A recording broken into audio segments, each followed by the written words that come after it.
Yan, magandang araw po mga kabibe. So ngayon po is mag-prepare po tayo para sa pagkain po ng ating mga bibe. So yan po, meron po tayong nahingi sa bayan ng mga panang repolyo, balat ng repolyo, nagtanggalan nila. Yan, imbis na itapon, na pakikinabangan pa natin. At least hindi masasayang. At yan, makakatipid po tayo sa ating mga patuka, sa ating mga bibe. So bali gamit lang po tayo ng pang ano tawag nito, pang chop ng ating repolyo.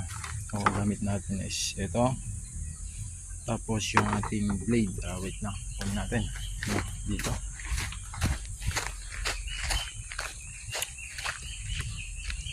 Yan, ito po yung ating munting farm, ating bibe.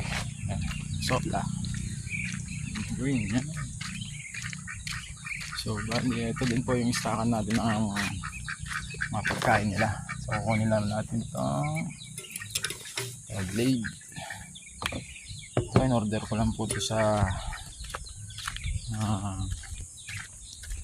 TikTok.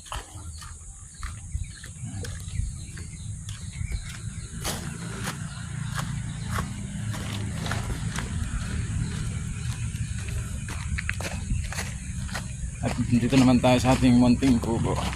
Ayun, hindi pa natin matapos-tapos yung ating incubator kasi kulang tayo sa time. So pagka maayos na natin yan. And so for sale po yan.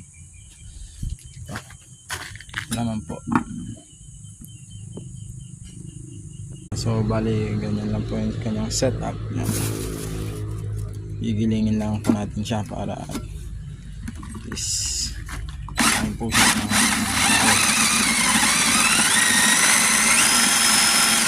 diba? Giling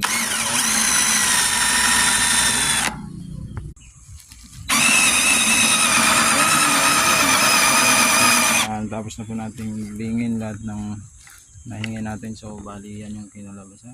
Yan, isang timba. So mga 2 o kaya 3 araw na pakain na naman natin yan sa ating mga bibe. Yan. Yan, maraming salamat po sa panonood. Kung wala pa tayong diskarte sa putuka, mahal ang feeds. Mga idol, maraming salamat. Please like, follow and subscribe to my YouTube channel.